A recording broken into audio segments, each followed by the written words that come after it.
What's up, guys? Welcome back. Today we are going to be talking about items to keep in your car for winter survival, just in case you get broke down. Stay tuned.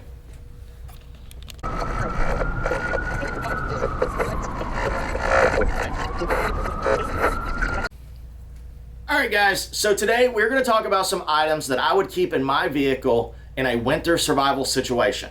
If my truck broke down, if we get stranded, like in a snowbank or because of ice, anything, if I run out of gas, anything like that, I have things in there to keep warm, to have food, to process water, to make a shelter if I need to. So, quick thing, I'm from Tennessee. I'm in Southeast Tennessee, here in Ooltewah. I do not have a massive, horrible winter.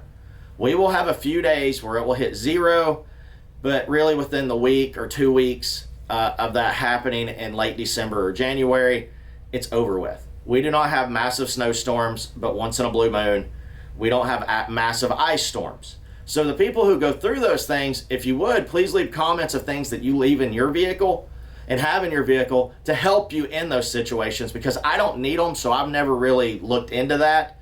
But if I was traveling to one of those places like Maine or upstate New York or, upstate Michigan or North Dakota, South Dakota, those areas, I would research what I would need to take with me, especially if I was driving, but I haven't had a need to do that. So this is a basic setup of items that I looked at saying these are the things that I would need. The number one thing that I will say, have fuel in your vehicle. It doesn't matter where you're going, but anytime I travel, I don't like getting below a half a tank of gas.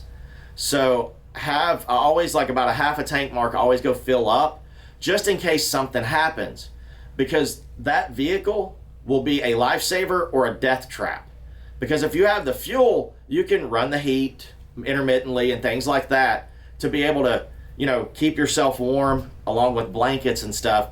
So that works. But if you don't have fuel or it's not running, then it becomes an ice box and it can become a death trap because it does not have insulation in it.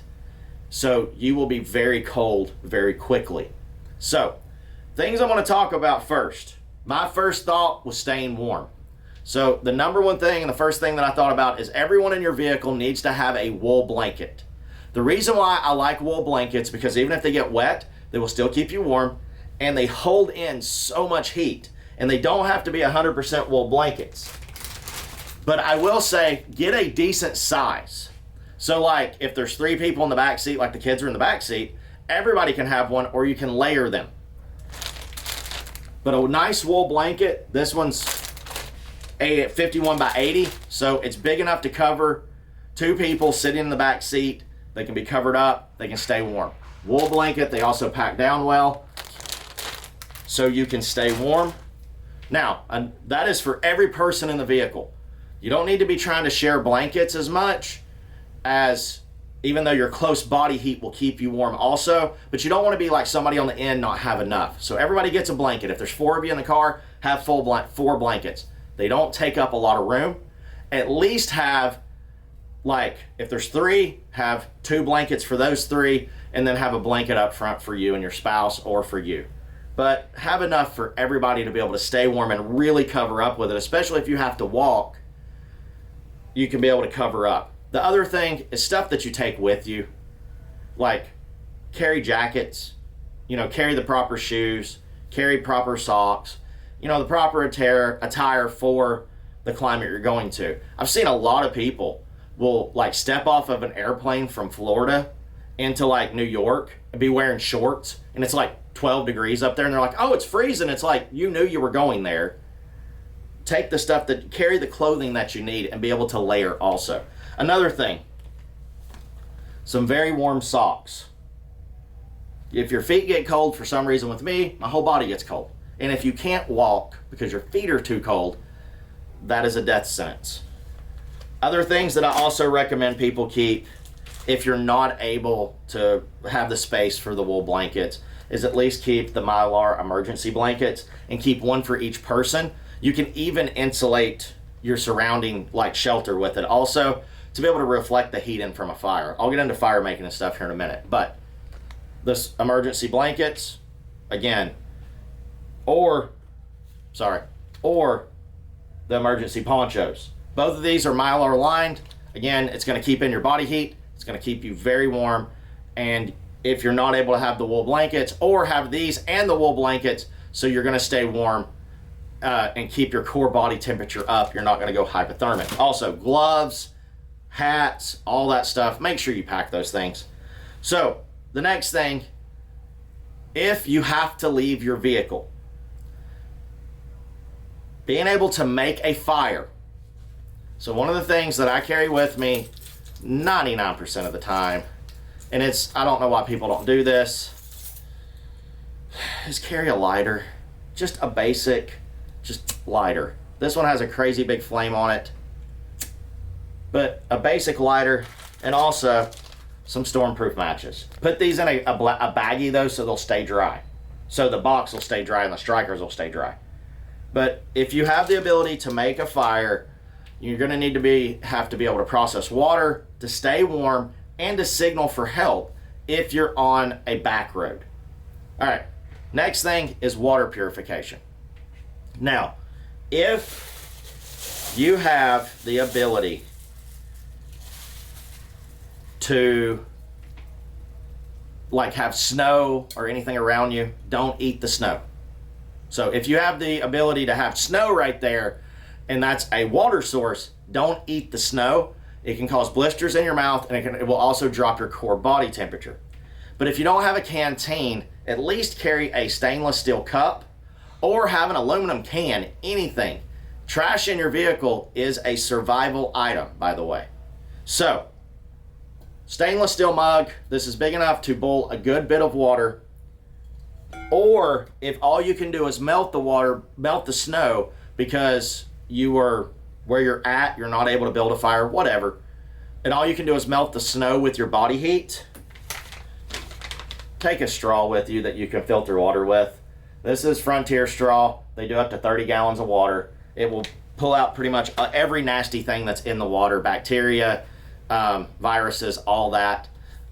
If it is very dingy snow, move the top layer off and go for the next. Now, if it's a snowdrift that's been plowed and there's other things in it, step off the road a little bit and get snow from another source. Don't get it from right off the road. It could potentially be hazardous. Also, if you're not able to actually build a fire for whatever reason, you're in a city area or anything like that, but having the ability to boil water, one, it's going to warm you up, but these are phenomenal. The little fuel tabs and the little stove in conjunction with your cup, you can light it. It's going to generate a little bit of heat. You're not going to want to do this inside your vehicle. It's going to generate a little bit of heat, so help you keep warm, but it's also going to give you something warm to drink to heat up your body on the inside. So another thing that's going to heat up your body on the inside is food. Now, I recommend MREs. Make sure it is the one with the heater. Don't get like the chicken chunks or one of the ones that doesn't come with the heater. Look at them, know which one comes with heaters, which ones don't. That heater is going to warm your food, but it's also going to warm your body. There's a lot of times, and a lot of people that I've seen will take the heaters from these and use them base layer on or an extra layer on, and then underneath the jacket to help keep them warm. While your food's cooking, it's a heat source. Touch it, touch it with gloves, do whatever to get yourself warmed up. Now, next thing is going to be, and I'm going to show from this side because the front of the box really doesn't show it, is a weather radio. This one is AM FM. It does have a crank flashlight on it, and it does have the ability to charge your device just in case you can't crank your vehicle. But this one also has your weather radio on it, and it again has the AM FM, so you can find out what's happening if your vehicle won't start. Again, this is also saying if your cell phone doesn't work and you can't call for help. I have dead zones right at my house. My phone does not work at all. Then I have to get on Wi-Fi calling at my house. So I understand not having the ability to call out. But also, one neat thing with this also is you have the ability for noise to be being made so people can hear it. And you, again, have the ability to charge your devices, and it has a small flashlight. I would have a spare flashlight also that's rechargeable that you could charge with this also to be able to have light if you need it. Now, another thing that I am very big on is signaling for help. Now, you have the orange with the emergency poncho and the emergency blanket, but something else is one of these. This is also can be a flashlight, but it also has the blinking red light. That blinking red light will run for a while, especially if you have to leave your vehicle to go into a thicket or a place to make shelter or build fire, and you're away from your vehicle, and you don't want people to know that it's just abandoned. So if someone's driving by at night and you don't hear them, this can be flashing in a tree, and people can see it and go, someone needs help, they're right over there.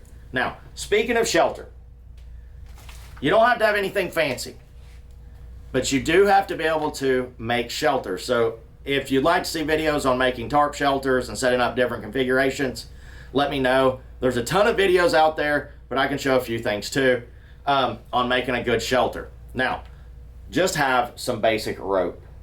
This is nothing fancy. It is just 50 foot of just basic rope. It's not designed to climb with, but in conjunction with maybe I grabbed a 6x8 tarp, but maybe get like an 8x10 tarp or a little bit bigger tarp because it's in your vehicle, to be able to make a small waterproof shelter for you and your family. Again, you're going to be close knit in there, so that's going to help hold in body heat. Being able to make the fire, put a reflector up to reflect the heat back into you, will keep you very safe and keep you warm. It'll ward off animals, but it'll also be a good way to let people know you're there. All right, guys, just a couple things just to run through that I assume everybody knows, but I always like talking about it. Number one is a good first aid kit in your vehicle. It's always good to have one in there, but especially if you're traveling, make sure you have a very decent first aid kit and medication. Even if you're just going for the day and you're like, I'll be back this evening, still carry some medication with you that you're gonna need, like if you have to take it daily, just in case something weird happens and you're stuck in an area to where you're not getting back home for at least 24 hours. Also, carry water with you. At least a gallon jug of water. One, that's enough for everybody in the vehicle to have water and you're not going to die of thirst. But if you break down and it's just really cold and there's no water around you, then you're going to be in a bad spot really quick. A lot of people don't think about how much water you lose even in the winter time, especially if you're cold. Also, a decent cutting tool, even if it's just a pocket knife, just something basic, just so you can open up MREs, cut rope, cut up food, do whatever you need to do. But just a decent pocket knife, multi-tool, not necessarily a fixed blade because you're not going to be really doing a ton of survival stuff unless things get bad. But I'll get into that here in just a second. But a decent just pocket knife. I prefer a multi-tool because I have a saw, I have a file, I have scissors, I have my knife, and plus I have the pliers to be able to grab things on and off the fire with, so I don't have to worry about that. And the last thing, and this should be in your vehicle anyways, is your get home bag. This is an additive to your get home bag. So this is extra stuff that is for you just in case, but it adds to your get home bag. So you have the extra blankets that normally you wouldn't be carrying with you, especially if your kids are with you, that they can cover up with and stay warm even if you're having to walk. But all of this is added to the get home bag. I want to emphasize that a bunch. But again, you have all of this that stays in your vehicle at all times, just in case for some reason you take your get home bag out to work on it, to change out gear, to update, do whatever it is you need to do, and you forget to put it back in your vehicle. You still have survival supplies with you. All right, guys, so that is the video. I hope you guys have a blessed time traveling. Be safe out there, but also get outside and have an adventure.